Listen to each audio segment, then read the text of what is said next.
Let's move on to permissions in SharePoint. It's not just no access, read-only, or full access. There are 33 individual permissions that we can assign. They're basically organized into 3 different categories: list permissions, site permissions, and personal permissions.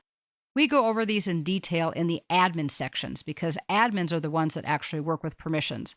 But just for your information, an example of a list permission would be, can you approve content? Or can you delete versions? An example of a site permission would be, can you manage permissions on the site? And an example of a personal permission would be, can you create your own personal views within lists and libraries?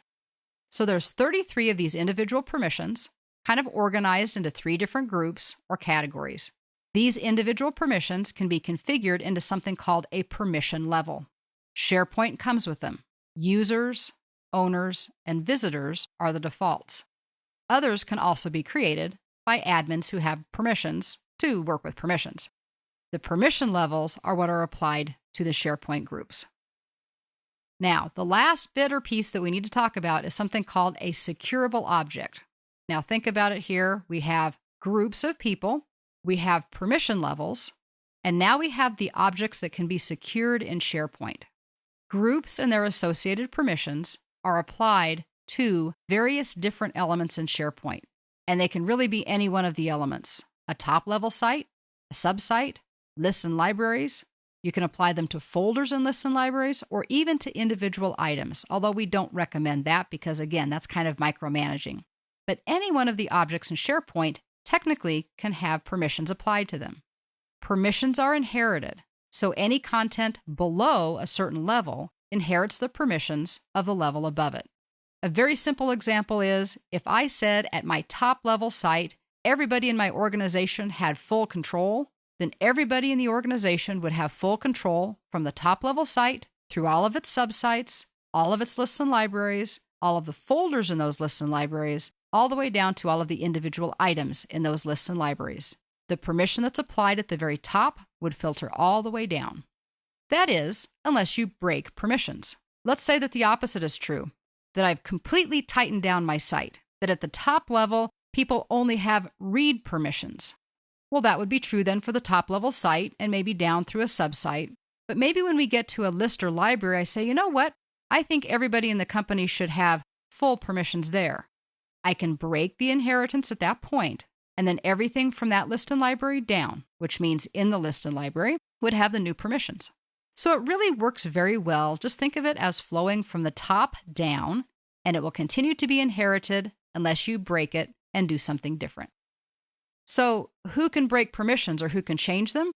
Generally, anybody with the name administrator after it. The SharePoint administrators don't usually do a lot of this because they're worried about using the server. These are the IT people, but they can do it. You will often have someone called a site collection administrator or an SCA. They administer all of the sites underneath a top-level site. Each of those sites or subsites has its own site owner, and you could potentially have a list or library owner as well. Those are the main basic categories of people that we have that function as administrators. But remember, we can make permission levels using those 33 levels of permissions. So in theory, a custom permission level could be granted that would give somebody just the ability to work with permissions. That would be a very specific and unique permission level, but it's possible. And don't forget, you control permissions in your own My Site. You are the site owner or the SCA of that site. So see, it's really not that difficult. Permissions in SharePoint are very similar to what they are on the LAN. Almost identical, really, although I get in trouble for saying that by people who are network people. But you get the idea here. We're trying to keep it simple. As a user, you may or may not ever really have to work with permissions, but you now understand how they work. If you do have the capabilities to work with permissions, you now know a little bit more. You probably need a little bit more mentoring before you get to work with them.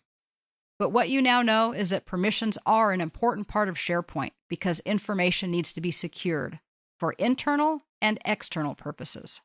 SharePoint permissions are similar to traditional network security. We have 33 wonderful site, list, and personal permissions to choose from that can be configured into permission levels. Permission levels are assigned to groups, people are added to groups, and groups are assigned to sites, lists, libraries, folders, and/or items.